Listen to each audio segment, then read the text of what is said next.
산불의 주인이 있습니다. 서울 강동구의 한 도로에서 깊이 30m의 대형 땅꺼짐, 이른바 싱크홀이 발생했습니다. 소방당국은 싱크홀에 떨어진 오토바이 운전자 1명을 수색하고 있습니다. 헌법재판소가 한덕수 국무총리에 대한 국회 탄핵소추를 기각했습니다. 한덕수 총리는 87일 만에 대통령 권한대행에 복귀해 국익 확보에 모든 역량을 투입하겠다고 밝혔습니다. 전국 각지에서 대형 산불이 닷새째 이어지는 가운데 경북 의성 지역의 산불이 강풍을 타고 근처 안동까지 번졌습니다. 소방청은 국가소방동원령을 추가 발령해 진화 작업을 벌이고 있습니다. 현대자동차그룹이 2028년까지 미국에 31조 원을 투자하겠다고 발표했습니다. 트럼프 2기 행정부 들어 한국 기업의 첫 대규모 투자로 트럼프 대통령은 관세 정책이 효과적이라는 증거라고 강조했습니다. 이번엔 산불 소식으로 이어가겠습니다. 경북 의성에서 발생한 산불이 바람을 타고 안동으로 번지면서 국가소방동원령이 추가로 발령됐습니다. 전국 각지에서 동시다발적으로 벌어진 이번 대형 산불의 피해 면적은 서울 크기의 6분의 1을 넘어섰습니다. 먼저 장동건 기자입니다. 시뻘건 화염이 산을 집어삼킬 듯 산앞계에 불타오릅니다. 경남 산청과 하동에서 발생한 산불은 닷새째. 경북 의성과 울산 울주, 경남 김해에서 난 산불은 나흘째 꺼질 기미를 보이지 않고 있습니다. 특히 의성 산불이 강풍을 타고 안동 지역으로 번지면서 소방청은 어젯밤 국가소방동원령을 추가로 발령했습니다.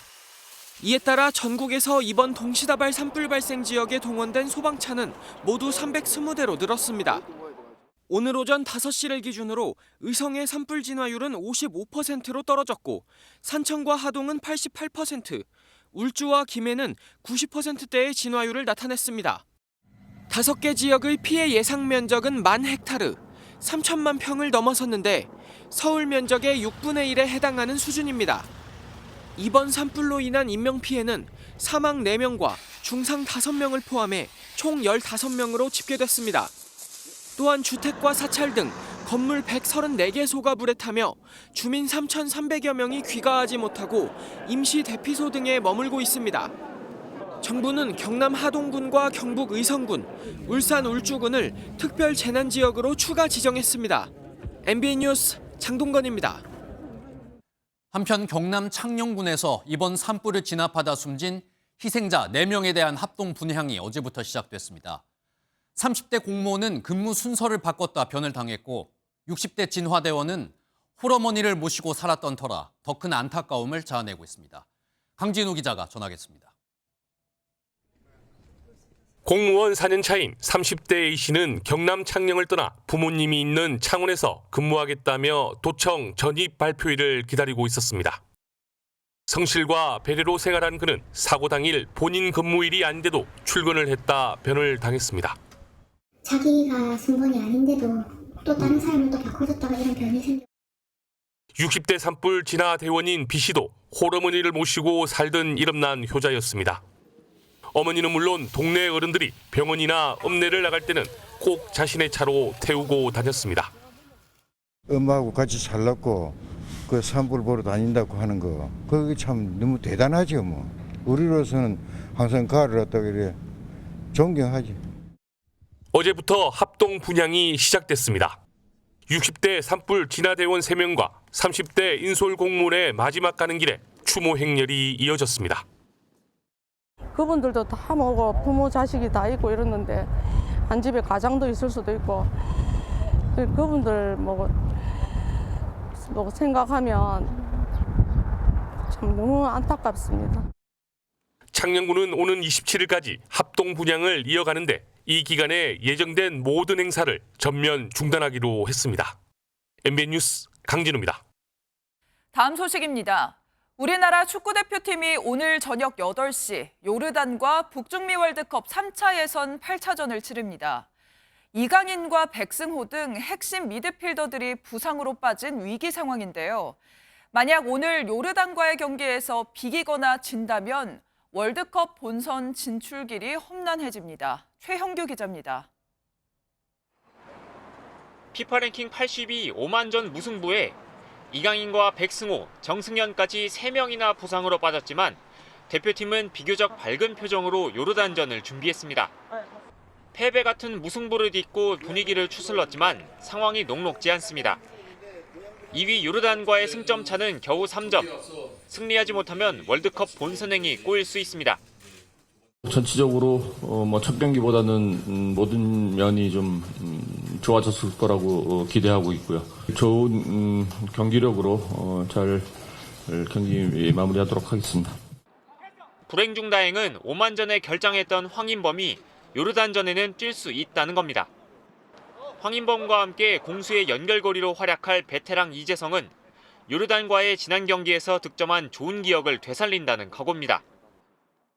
제 역할을 해야 될 역할에 집중을 하고 있고 또 제가 넣든 우리 동료가 넣든 최선을 다해서 또 승리하는 데 초점을 두고 싶습니다. 지난해 아시안컵 준결승에서 우리 골문을 열었던 요르단의 핵심 알타마리와 알나이마트 모두 출전할 것으로 보이는 가운데 대표팀의 허리 황인범, 이재성의 맹활약이 그 어느 때보다 필요합니다.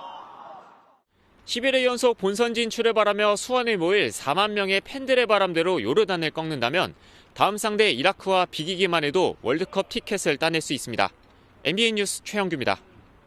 현대자동차그룹이 오는 2028년까지 미국에 약 31조 원을 투자하겠다고 공식 발표했습니다. 트럼프 2개 행정부의 상호관세부가 발표를 일주일가량 앞두고 나온 깜짝 발표인데요. 제철소 신규 설립과 새로운 공장 준공 등을 포함해 트럼프 2개 행정부 들어 한국 기업의 첫 대규모 투자입니다. 트럼프 대통령은 미국에서 생산한 자동차에 한해서 현대차그룹은 관세를 내지 않아도 된다고 화답하며 현대차의 결정을 환영했습니다. 이한나 기자가 보도합니다. 현대자동차그룹이 2028년까지 210억 달러, 우리 돈 약 31조 원의 대미 투자를 집행하겠다고 발표했습니다. I'm pleased to announce an additional $21 billion in a new investment over the next 4 years. We are really proud to stand with you and proud to build the future together. 그룹 설립 사상 최대 규모의 대미 투자이자 트럼프 2기 행정부 출범 이후 우리 기업의 첫 대규모 투자입니다. 정의선 회장은 루이지애나주에 건설될 연간 270만 톤 규모의 제철소를 비중 있게 소개하며 1,400명 이상의 일자리를 창출하겠다고 강조했습니다. 이번 주 준공될 미국 내 세 번째 공장인 조지아주 현대차 그룹 메타플랜트 아메리카를 통해 연 50만 대의 차량을 생산하겠다고도 밝혔습니다. 트럼프 대통령은 현대차 그룹은 관세를 지불할 필요가 없다고 화답했습니다. Hyundai will be producing steel in America and making its cars in America, and as a result, they'll not have to pay any tariffs. You know, there are no tariffs if you make your product in America. 그러면서 정의선 회장에게 허가받는데 어려움이 있으면 자신에게 오라고 말하며 이번 대규모 미국 투자가 관세의 효과라고도 강조했습니다. 전문가들은 트럼프 대통령이 다음 달 2일로 예고한 상호관세 부과 계획을 앞두고 현대차가 선제적으로 대응했다고 분석하고 있습니다. 앞으로 현대차 그룹이 미국에서 판매하는 차량의 철강을 현지에서 생산할 경우 관세의 영향권에서 벗어나게 됩니다. MBN 뉴스 이한나입니다. 오늘 하루 중요한 일정을 소개해드리는 굿모닝 오늘입니다. 어떤 일정이 있는지 함께 살펴보겠습니다. 전국 농민회 총연맹이 오늘 윤석열 대통령 파면을 촉구하는 트랙터 상경 시위에 나섭니다. 법원이 전용 트랙터의 서울 진입은 불허하고 트럭 20대만 진입을 허용한 가운데 서초구 남태령역 인근에서 경찰과의 대치가 예상됩니다. 안덕근 산업통상자원부 장관이 방한 중인 마이크 던리비 미국 알래스카 주지사를 면담합니다.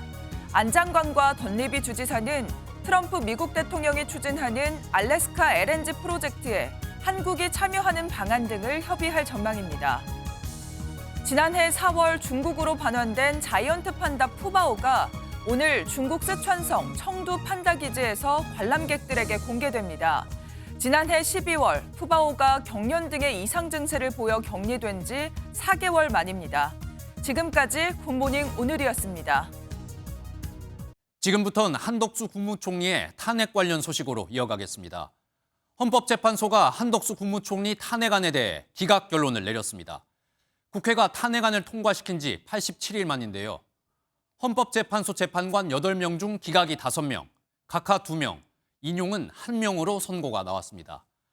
헌재가 파면 사유가 되지 않는다고 판단하면서 한덕수 총리는 대통령 권한대행직에 곧바로 복귀했습니다. 먼저 백길종 기자입니다.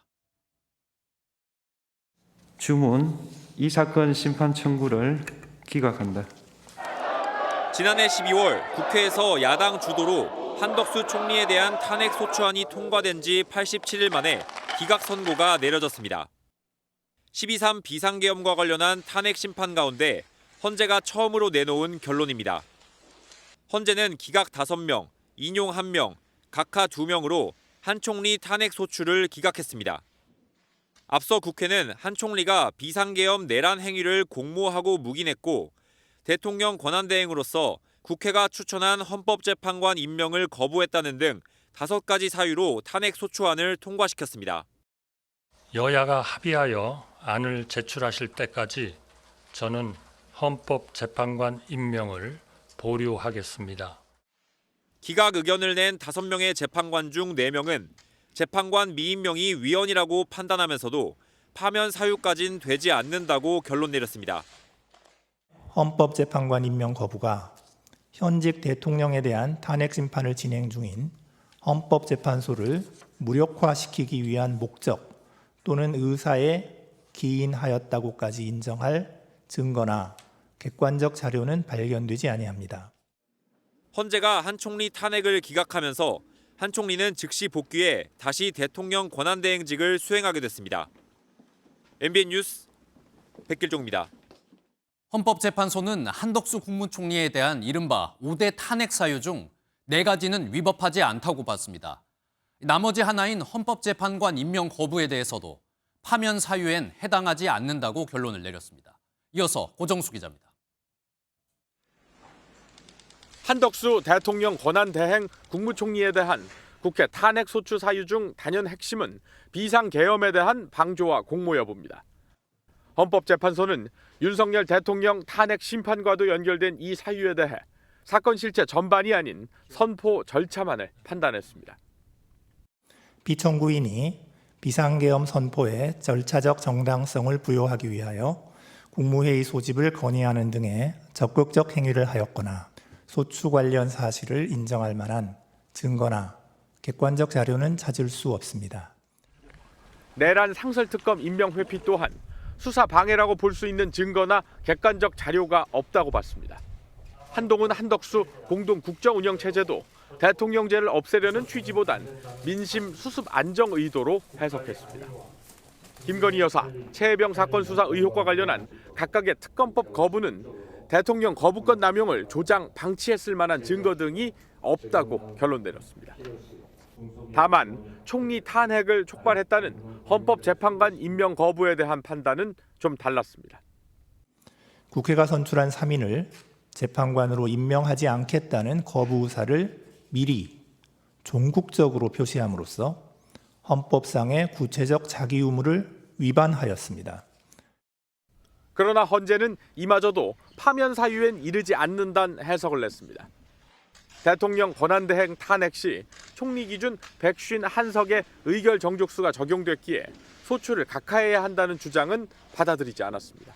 MBN 뉴스 고정수입니다.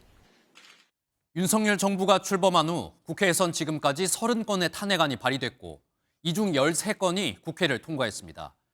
하지만 이번 한덕수 국무총리 탄핵 심판까지 총 9건의 탄핵 심판이 모두 기각으로 결론이 났습니다. 야권의 줄탄핵이 9대 0으로 완패하는 모습을 보이면서 정치권의 후폭풍이 예상됩니다. 자세한 내용 노하린 기자가 전하겠습니다. 국무총리 한덕수 탄핵 소추안은 총 투표수 192표 중 가 192표로서 가결됐음을 선포합니다.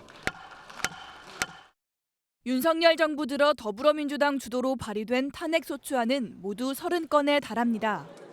이 가운데 국회 문턱을 넘은 건 지난 2023년 2월 이상민 당시 행안부 장관부터 한덕수 총리까지 13건입니다. 대한민국 정부가 수립되고 문재인 정부까지 발의된 탄핵 소추안은 21건으로 국회를 통과한 탄핵안은 3건에 불과해 이번 정부에서만 4배가 넘는 숫자입니다. 하지만 야당이 주도한 탄핵안은 줄줄이 기각되고 있습니다. 헌법재판소가 어제 한덕수 국무총리에 대한 탄핵안을 기각하면서 지금까지 9건이 잇따라 기각됐습니다. 야당이 무책임하게 탄핵을 이어가고 있다는 비판이 제기되는 지점입니다. 이제 헌재에 남은 탄핵 심판은 윤 대통령과 박성재 법무부 장관 사건 등 4건입니다. 지난 21일 발의돼 아직 헌재로 넘어오지 않은 최상목 경제부총리 탄핵안은 국회 보고를 앞두고 있습니다. 오는 27일로 예정된 본회의에서 최 경제부총리의 탄핵안이 설득력을 얻을 수 있을지 의문의 목소리가 커지고 있습니다. MBN 뉴스 노하린입니다. 87일 만에 돌아온 한덕수 대통령 권한대행은 점심을 도시락으로 때우며 바쁘게 여러 가지 일정을 소화했습니다. 한덕수 권한대행은 가장 먼저 통합을 강조했는데요. 왼쪽이나 오른쪽이 아닌 앞으로 나아가자고 제안했습니다. 또 트럼프발 관세 전쟁을 최우선 국정과제로 꼽았습니다. 계속해서 김세희 기자가 보도하겠습니다. 한덕수 대통령 권한대행은 기각 선고가 난 직후 곧바로 출근했습니다. 지난해 12월 국회에 탄핵 소추안 가결 이후 87일 만입니다. 한 대행의 첫 일성은 통합이었습니다. 극렬히 대립하는 정치권에 대해서 그러지 말아야 된다는 목소리를 확실하게 내고 있다고 생각합니다. 이제는 좌우는 없다고 저는 생각합니다. 이어 우리 국민 대다수가 왼쪽이나 오른쪽으로 치우치는 것이 아닌 위와 앞으로 나아가기를 원했다고 강조했습니다. 한 대행은 가장 먼저 중앙재난안전상황실을 찾아 전국 산불 총력 대응을 점검했습니다. 이후 전군 경계태세 강화 지시를 내린 뒤 대국민 담화와 국무위원 간담회, 산불 현장 방문 등 빼곡한 일정을 소화했습니다. 드디어. 그동안 고생 많으셨어요. 고생 많으셨어요. 한 대행은 최우선 국정과제로 트럼프발 관세 전쟁 대비를 꼽았습니다. 현실로 닥쳐온 통상 전쟁에서 우리나라의 국익을 확보하는 데 저의 모든 지혜와 역량을 쏟아붓겠습니다. 이를 위해 경제부총리가 주재했던 대외경제 현안 간담회를 총리가 참여하는 통상관계장관 회의로 격상하고 주요 민간기업 대표 등도 함께하는 방안을 검토 중이라고 밝혔습니다. MBN 뉴스 김세희입니다. 오랜만에 출근한 한덕수 대통령 권한대행은 기자들과 만난 자리에서 짧은 소회만 밝히고 다른 질문은 받지 않겠다. 사전에 이런 공지를 내놨는데요. 이런 상황에서 기자들은 한덕수 대행에게 딱 한 가지 질문을 던졌습니다. 마은혁 헌법재판관 후보자를 임명할 거냐고 물어봤는데 한 대행은 뭐라고 답했을까요? 이 내용은 강재묵 기자가 보도합니다. 한덕수 대통령 권한대행의 복귀 후 첫 질문은 마은혁 헌법재판관 후보자 임명 여부였습니다. 권한대행님 혹시 마은혁 재판관 임명 여부에 대해서는 혹시 이제 곧 또 뵙겠습니다. 임명 여부에 대해 즉답을 피한 것입니다. 한 대행은 야당의 탄핵 압박에도 헌법재판관의 임명을 보류했던 만큼 당분간 정치 상황을 지켜볼 가능성이 큽니다. 다만 헌재가 임명해야 한다고 밝힌 만큼 결국 임명은 해야겠지만 즉각 임명 의무가 있는 건 아니다라고 한 만큼 당장 해야 할 부담은 사라졌습니다. 야당 주도로 국회를 통과한 김건희 여사 의혹 상설특검에 대한 특검 추천도 시간이 걸릴 전망입니다. 헌재가 내란 상설특검 임명 회피와 관련해 검토 시간이 필요하다며 탄핵 사유로 인정하지 않은 만큼 김 여사 상설특검도 추천도 숙고의 시간을 가질 것으로 보입니다. MBN 뉴스 강재묵입니다. 한덕수 대통령 권한대행의 탄핵안이 기각되고 복귀가 확정되자 대통령실은 환영의 뜻을 밝혔습니다. 특히 야당의 탄핵 남발이 악의적인 정치 공세라는 게 다시 한번 입증됐다며 국정 정상화의 출발점이 되길 기대한다고 강조했습니다. 대통령실 반응은 전정인 기자입니다. 대통령실은 헌법재판소가 한덕수 대통령 권한대행에 대한 탄핵 심판에서 기각 결정을 내리자 즉각 언론 공지를 통해 환영한다는 입장을 밝혔습니다. 헌재의 결정으로 국회의 탄핵 남발이 무분별하고 악의적인 정치 공세였음이 다시 한번 입증됐다고 평가했습니다. 그러면서 한 권한대행의 직무 복귀가 국정 정상화의 출발점이 되길 기대한다고 강조했습니다. 한 권한대행이 복귀하면서 대통령실 내부에서도 조심스레 윤 대통령의 직무 복귀를 기대하는 분위기도 읽힙니다.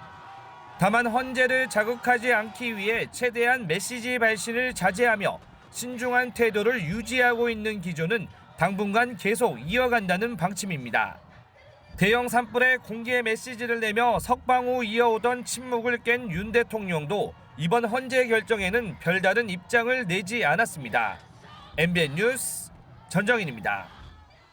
한덕수 대통령 권한대행이 복귀하자 국민의힘은 민주당을 향한 역공에 나섰습니다. 민주당 이재명 대표가 국민 앞에 석고 대조해야 하고 대표직에서 물러나야 한다 강조했는데요. 그러면서 윤석열 대통령에 대한 탄핵 심판에서도 긍정적인 결과가 나오길 기대하고 있습니다. 여권 반응은 조희로 기자가 전하겠습니다. 국민의힘은 한덕수 권한대행의 복귀를 환영하면서도 헌법재판소가 의결 정독수를 151석으로 판단한 것은 거대 야당의 무제한 탄핵 면허를 부여한 거라고 비판했습니다. 앞으로 대통령이 직무정지될 경우에 다수당이 권한대행, 대행의 대행, 대행의 대행의 대행까지 탄핵을 남발할 수 있다는 최악의 선례를 남겨준 것입니다. 또 헌재가 내란죄 철회 쟁점에 대해 판단을 내리지 않은 것을 두고는 아쉽고 의아하다고 평가했습니다. 한 권한대행 기각 선고가 윤 대통령의 탄핵 심판에도 영향을 미칠 것으로 보느냐는 질문에는 기대감도 내비쳤습니다. 별개 사건이기 때문에 바로 직접적인 영향이 있다고 생각하지 않지만 좀 더 평의를 제대로 한다면은 이 대통령에 대한 이 탄핵 소추의 결과도 우리가 긍정적으로 해석할 수 있지 않을까. 이 대표를 향해선 이재명 세력의 입법 권력을 동원한 내란 음모에 헌법의 철퇴가 가해진 것이라며 졸속 탄핵으로 87일이나 국정을 마비시킨 것에 대해 국민 앞에 석고대죄하라고 지적했습니다. 원식 국회의장과 이재명의 민주당은 이러한 줄 탄핵과 줄 기각에 대한 정치적 책임, 도의적 책임을 지고서 그 직을 사퇴하는 것이 마땅하다고 생각합니다. 국민의힘은 이 대표 공직선거법 2심 선고까지 공세 수위를 끌어올리며 전국 주도권을 잡겠다는 방침입니다. MBN 뉴스 조희로입니다. 한편 더불어민주당은 헌법재판소 판결에 국민이 납득하겠냐며 유감을 나타냈습니다. 윤석열 대통령을 파면시키기 전 국정 안정을 위한 조치일 수 있다. 애써 해석하는 분위기인데요. 하지만 탄핵안이 또다시 기각되면서 최상목 부총리에 대한 탄핵안 추진에는 고민이 깊어지는 모습입니다. 주진희 기자입니다. 민주당은 한덕수 권한대행 탄핵 심판 기각 결과를 국민이 납득하겠냐며 불편한 기색을 숨기지 않았습니다. 고의적으로 헌법기관 구성이라고 하는 헌법상의 의무를 어긴 이 행위에 대해서 탄핵할 정도는 이르지 않았다라는 판결을 우리 국민들께서 과연 납득할지. 그러면서 권한대행의 탄핵 가결 요건이나 헌법재판관 임명 의무 등에 대해선 민주당의 주장과 같은 결과가 나왔다며 부각하기도 했습니다. 나아가 한덕수 대행 탄핵 기각은 윤석열 대통령 파면에 앞선 국정 안정 조치라고 해석하며 윤석열 대통령 파면 선고를 빨리 해야 한다는 목소리도 높였습니다. 이제 내란 속의 윤석열만 남았습니다. 오늘 바로 선고기일을 지정하고 내일 당장 선고를 내려 주십시오. 이번 헌재 결정으로 지난 21일 발의된 최상목 부총리 탄핵안을 둘러싸고 당내 의견은 더 분분해지는 분위기입니다. 조승래 수석 대변인은 탄핵 절차는 계속 진행해 나갈 것이라며 당장 탄핵안을 거둘 의사는 없다는 점을 밝혔습니다. 하지만 최 부총리 탄핵 실효성을 걱정하는 목소리도 이어지고 있습니다. 한 민주당 재선 의원은 MBN에 권한대행이 다시 바뀌었는데 지나간 일로 탄핵하는 게 이상하다면서 차라리 한덕수 대행에게 마은혁 후보자 임명 요구를 밀어붙이는 게 맞다고 지적했습니다. MBN 뉴스 주진입니다. 모두의 관심을 모으고 있는 윤석열 대통령 탄핵 심판의 선고기일은 아직까지도 나오지 않고 있습니다. 일단 내일은 민주당 이재명 대표의 항소심 재판 결과가 나올 예정인데 이 재판의 결과가 나온 뒤에 선고기일이 발표될 걸로 보입니다. 탄핵 심판 선고가 어제로 101일째 계속 미뤄지고 있는 상황에서 윤석열 대통령의 형사재판은 다음 달 14일부터 본격적으로 시작합니다. 이 내용은 김민수 기자가 보도하겠습니다. 헌법재판소는 어제 오후 재판관 평의를 이어간 것으로 알려졌습니다. 윤석열 대통령 탄핵 심판 사건에 대한 논의를 위해서지만 선고 기일을 통보하진 않았습니다. 가장 유력한 선고일로는 여전히 이번 주 금요일이 꼽히고 있습니다. 수요일에는 이재명 민주당 대표의 공직선거법 항소심 선고가 있고 목요일에는 헌재 일반 사건 선고가 예정돼 있어 이 날짜들은 피할 것으로 예상됩니다. 평의가 예상을 넘어 계속 이어지고 있는 만큼 이번 주를 넘겨 4월에 선고가 날 수 있다는 전망도 힘을 받고 있습니다. 한편 어제 열린 윤 대통령 형사재판 두 번째 공판 준비 기일에서는 첫 정식 재판 날짜가 잡혔습니다. 서울중앙지법은 윤 대통령의 내란 우두머리 혐의 사건 첫 재판 날짜를 다음 달 14일 오전 10시로 지정했습니다. 재판부가 이게 합법적인 기소였는지 또 무슨 사실관계나 법리적으로 유죄인지 무죄인지에 대해 충분히 판단하실 수 있도록 하려고 합니다. 재판부는 최상목 경제부총리 겸 기획재정부 장관과 조태열 외교부 장관을 첫 증인으로 채택해 신문할 예정입니다. MBN 뉴스 김민수입니다. 민주당 이재명 대표가 대장동 개발 의혹 재판에서 주요 증인으로 채택됐지만 불출석했습니다. 2번 연속으로 증인 출석 요구에 응하지 않자 법원은 과태료 300만 원을 부과했습니다. 이번엔 불출석 사유서도 내지 않은 걸로 알려졌는데요. 다음 기일에도 출석에 불응할지 관심입니다. 이상엽 기자가 보도합니다. 대장동 개발 사업 특혜 의혹 재판에 증인으로 지목된 이재명 더불어민주당 대표가 재판에 나오지 않았습니다. 지난 21일에 이어 연속으로 법원에 불출석한 겁니다. 이 대표는 지난 21일 재판에 나오지 않았을 때에는 불출석 사유서를 제출했지만 이번에는 별도의 사유서를 제출하지 않았습니다. 재판부는 이 대표에게 과태료 300만 원을 부과했고 공판 기일인 다음 달 7일과 14일에 증인 소환장을 추가로 보냈다고 밝혔습니다. 정당한 이유 없이 출석하지 않은 증인에게는 최대 500만 원의 과태료가 부과될 수 있습니다. 과태료 처분 이후에도 재판에 안 나오면 유치장에 갇히거나 구인장이 발부될 수 있습니다. 만약에 불출석 의사가 명료하고 이로 인해서 재판이 방해될 우려가 높다던가 그런 경우에는 재판부가 어떤 구인장 발부를 할 확률이 상당히 높아 보이고 대장동 민간업자들은 이 대표가 성남시장으로 재직했을 때 진행한 대장동 개발 사업에서 성남도시개발공사에 4,895억 원의 손해를 끼친 혐의를 받습니다.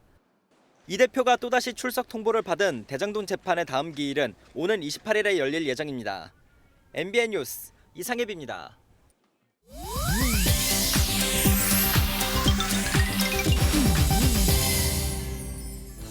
인터넷에선 어떤 소식들이 화제일까요? 인터넷 와글와글입니다. 지난 주말 경기 어주시 아산에서 불이 난 가운데 한 여성이 산불 진화를 위해 골프장 해저드물을 퍼나르는 소방 헬기를 향해 공을 날리는 영상을 올려 논란이 일었습니다. 이 여성은 지난 23일 자신의 SNS에 골프장에 헬기가라는 영상을 올렸는데요. 헬기가 떠 있는 방향을 향해 골프공을 날리고 포즈도 취했습니다. 일반인들은 이런 경험이 없을 것 같아 영상을 올렸다고 적었는데요. 위험한 행동이란 지적이 이어졌습니다. 여성은 헬기 맞추려고 한 적 없다고 해명했지만 누리꾼들은 소방 활동 중인 헬기 쪽으로 공을 치는 건 잘못이다, 아찔한 광경이다 등의 반응을 보였습니다. 가요 기획사 어도어와 전속계약 분쟁을 벌이고 있는 그룹 뉴진스가 법원의 독자적 활동 금지 판정에 불복해 이의 신청을 했습니다. 어제 법조계에 따르면 뉴진스 멤버 5명은 가처분 인용 결정이 내려진 지난 21일 이의 신청서를 제출했습니다. 멤버들은 지난해 11월 어도어의 전속계약 위반으로 계약이 해지됐다며 독자적인 활동을 시작했지만 법원이 어도어의 가처분을 받아들이면서 독자적 활동이 불가능해졌는데요. 이런 가운데 멤버들은 모든 활동을 잠정 중단하겠다고 선언했고 어도어는 일방적인 선언이라며 유감을 표했습니다.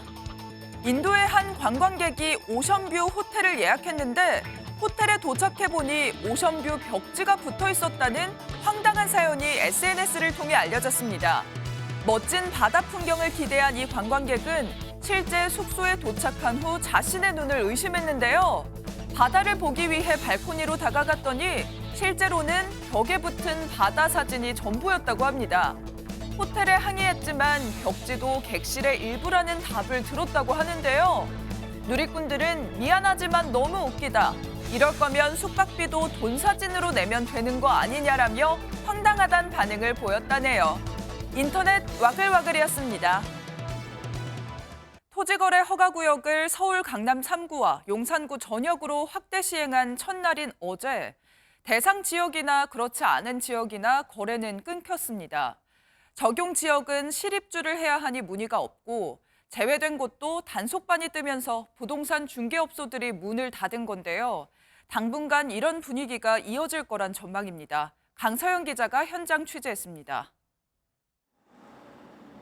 부동산 중개업소가 밀집한 서울 강남구의 한 골목. 토지거래 허가구역으로 다시 묶인 첫날 찾아오는 손님은커녕 집을 보러 오겠다는 기존의 약속도 줄줄이 취소되고 있습니다. 완전 조용해졌죠. 거기까지는 와글와글했죠. 약속 잡았던 집들 취소. 전주까지도 급하게 팔아달라는 문의가 이어졌던 잠실의 주요 아파트 3곳에서는 단 한 건의 매물도 접수되지 않았습니다. 별로 지금 전화도 안 오고 집주인도 지금 고민하고 있고 안 팔려가지고. 토어제 적용 대상이 아닌 곳이라 해서 마음 놓고 거래하는 곳도 아닙니다. 강남 인접 지역이지만 토어제는 적용되지 않는 서울 성동구 일대 부동산을 한번 돌아보겠습니다. 풍선 효과 우려에 단속반이 뜬 탓인지 몇몇 부동산은 대면 영업을 중단했습니다. 문의는 있지만 오락가락 정책에 불똥이 튈까 관망하는 모습입니다. 단속이 많이 나오고 있어요. 부동산 업무를 지금 사무실에서 못 보고 있어요. 대출 문턱까지 높아지면서 당분간 이런 분위기는 이어질 것으로 보입니다. 갭 투자로 아파트를 살 수 없는 데다가 하반기에는 거래가 활성화되기는 어려울 것으로 했습니다. 하지만 기준금리 인하 추세 속 상급지 갈아타기 수요가 여전해 서울 주요 지역 집값의 큰 폭 하락은 어려울 거란 시각이 많습니다. MBN 뉴스 강서영입니다. 한국은행이 은행 예금을 디지털 화폐, 그러니까 사이버상의 원화로 바꿔 편의점이나 카페에서 바로 쓰도록 하는 실험에 나섭니다. 암호화폐와 비슷하지만 중앙은행이 보증한다는 점에서 차이가 있는데요. 소상공인 입장에선 수수료가 없다는 장점이 있지만 기존의 간편 결제와 큰 차이가 없어 소비자들이 얼마나 관심을 가질지가 관건입니다. 보도에 김태형 기자입니다. 편의점 냉장고에서 초콜릿 우유를 집어들고 계산대에 가서 카드나 현금이 아닌 스마트폰 QR코드를 보여줍니다. 디지털 화폐로 결제하겠습니다. 결제 내역과 영수증에 예금 토큰으로 적혀 나옵니다. 실물이 아닌 디지털 화폐를 시연한 것으로 한국은행이 다음 달부터 일부 서점과 편의점, 카페에서 실험에 나섭니다. 현금 사용이 줄고 가상자산 활용이 늘어나자 중앙은행이 결제 시장에서 주도권을 뺏기지 않으려고 5년에 걸쳐 개발한 기술입니다. 은행들이 갖추고 있는 신뢰성과 안전성을 담보로 한 틀 내에서 그런 혁신적인 기술의 장점을 수용할 수 있는 예금 토큰을 쓰면 판매처는 거래대금을 즉시 받고 카드처럼 수수료를 내지 않아도 됩니다. 프로그래밍 기술까지 장착되면 자녀에게 용돈을 주면서 지정된 장소에서 구매하도록 사용처를 제한할 수 있습니다. 하지만 카카오페이 같은 기존 간편 결제 시스템과 큰 차이가 없어 소비자가 당장 효용을 느끼지 못한다는 단점도 있습니다. 먼저 교환의 매개체로서의 기능으로 도입을 해보고 그래서 이상이 없으면 높은 단계의 수준으로 디지털 화폐를 도입하면서 점진적으로 지류형 화폐를 대체하는 방식으로 나아갈 것. 한은과 7개 시중은행은 석 달간 참가자 10만 명을 모아 실험한 뒤 개인 간 송금 등 후속 서비스를 추진할 계획입니다. MBN 뉴스 김태형입니다.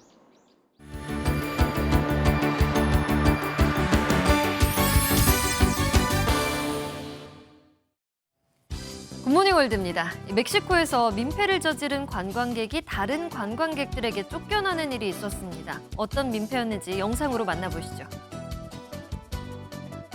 한 남성이 피라미드를 계속해서 오르고 다른 남성들이 뒤따라 오릅니다.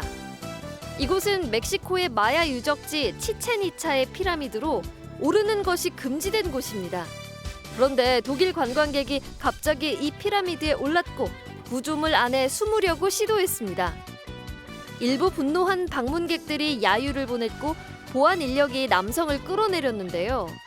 다른 나라 문화재를 잘 보존하고 그곳에서 금지된 행동을 하지 않는 것이 글로벌 에티켓이 아닐까 싶습니다. 침팬지가 자전거를 타고 담배 피우는 모습 상상되시나요? 콜롬비아에 사는 침팬지 요코 이야기인데요. 화면 함께 보시죠. 콜롬비아 침팬지 요코는 마약 밀매업자에게 잡혀 잔혹하게 훈련을 받았습니다.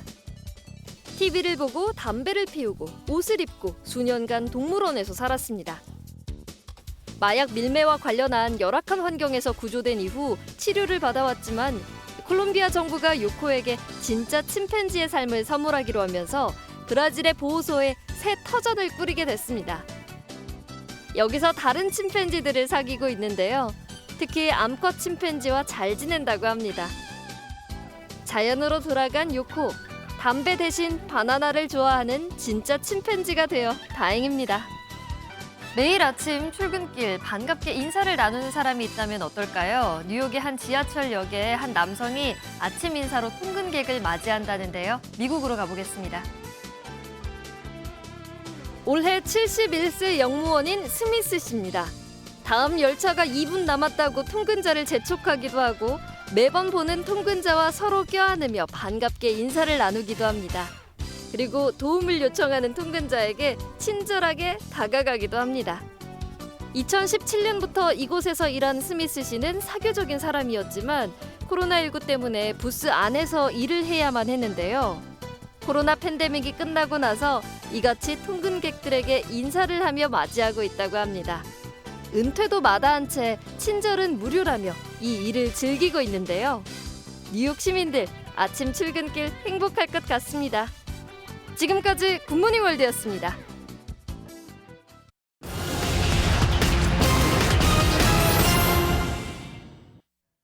최근 서울에서 중고거래 앱을 이용한 부동산 사기 사건이 잇따르고 있습니다.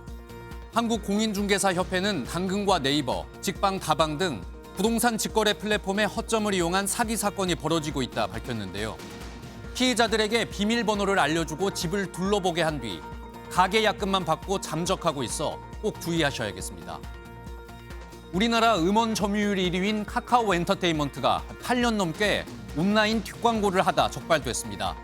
공정위는 기만 광고 혐의로 카카오 엔터에 시정명령과 함께 과징금 3억 9천만 원을 부과했습니다. 카카오 엔터는 15개 SNS에 음악 채널을 인수하거나 개설한 뒤 위장 홍보물 총 2천여 건을 게시해 뒷광고를 한 것으로 조사됐습니다. 투썸플레이스가 내일부터 케이크와 커피, 음료 가격을 평균 4.9% 올리는 인상 대열에 합류합니다. 케이크 가격은 평균 2,000원 정도 오르고 조각 케이크 가격은 평균 400원 정도 인상되는데요. 아메리카노 레귤러 사이즈의 가격이 200원 올라 한 잔에 4,700원이 될 전망입니다. 지금까지 굿모닝 경제였습니다. 지난주 연세대와 고려대 등의 의대생 등록이 마감됐는데요. 교육부는 휴학 신청이 반려됐는데도 등록하지 않은 의대생은 별도 구제책 없이 모두 재적 처리될 거라고 강조했습니다. 하지만 등록한 절반의 학생들이 유급을 각오하고 수업을 거부할 가능성은 여전합니다. 최은미 기자가 학교에 직접 찾아가 봤습니다. 지난주 등록을 마감한 서울의 한 의대입니다. 실습실에서 무언가 논의하는 학생들도 보이지만 대부분의 강의실은 텅 비었고 복도도 썰렁합니다. 복귀했다는 의대생도 만날 수 없었습니다. 혹시 의대생이실까요? 혹시 의대 재학생이실까요? 아, 다름이 아니고. 저희 대학원생이에요. 지난 21일 등록을 마감한 연세의대는 학생 881명 중 등록하지 않은 398명에게 미등록 재적 예정 통보서를 보낼 예정이라고 밝혔습니다. 의료계 일각에서 절반 복귀 보도를 가짜뉴스라고 폄하하기도 했지만 실제로 절반 넘는 55%의 학생들이 등록한 겁니다. 교육부도 정례 브리핑에서 과반이 복귀했다는 보도는 사실과 대체로 일치한다며 재적 통보를 받는 학생에 대한 별도 구제책은 없다고 밝혔습니다. 정부와 대학은 절반만 복귀해도 정상 수업이 가능하다는 입장입니다. 복귀한 학생들이 등록만 해놓고 수업은 불참한다면 진정한 의미의 복귀로 볼 수 없다고 밝혔습니다. 복귀라는 게 등록을 하고 수업을 들어야 되는 게 정상적인 형태로 볼 수 있는 거잖아요. 등록만 해놓고 또 수업을 안 들으면 그것은 정상적인 복귀라고 할 수가 없는 거거든요. 정부는 수업이 정상화돼야 2026년 의대 정원을 증원 없이 3,058명으로 정할 수 있다는 입장입니다. MBN 뉴스 최은미입니다. 누군가 송전탑을 훔쳐간다. 상상이 되시나요? 중국에서 20층 건물 높이의 송전탑을 그것도 12기나 훔쳐가는 일이 벌어졌습니다. 그런데 지난해 9월부터 훔쳤는데도 당국이 이 사실을 인지한 건 올해 2월이었다고 합니다. 대체 어떻게 이런 일이 가능했을까요? 베이징 김한준 특파원이 전해왔습니다. 대형 송전탑이 옆으로 쓰러집니다. 철근으로 만든 길이 80m, 20층 건물 높이의 송전탑을 철거하는 모습입니다. 작업복을 입은 사람들이 오갔기 때문에 인근 주민들도 정상적인 철거 작업으로 생각했지만 이들은 사실 도둑들이었습니다. 가동이 중지돼 관리가 소홀한 송전탑 12기를 지난해 9월부터 12월까지 차례대로 해체한 뒤 나온 철근을 우리 돈 1억 원 정도를 받고 팔아치운 겁니다. 以往咱们听闻过偷电的，也见过偷电缆的，可是偷高压电塔，这还真是破天荒头一遭。 더 황당한 건 국영전력회사가 송전탑을 방치한 탓에 송전탑 12기가 사라진 사실을 올해 2월에나 알았다는 점입니다. 신고를 받은 현지 경찰은 수사 끝에 주범 4명을 체포했는데 이 중 1명은 과거 전력회사와 송전탑 재활용 계약을 맺었던 전문가였습니다. 这事儿真是让人哭笑不得呀！那拆塔的手法堪比工程队。 엽기적인 절도 사건에 충격을 받은 중국 공안 당국은 폐산업 시설에 대한 감시를 강화하겠다고 밝혔습니다. 베이징에서 MBN 뉴스 김한준입니다. 오늘 출근길에는 보건용 마스크를 꼭 착용해 주셔야겠습니다.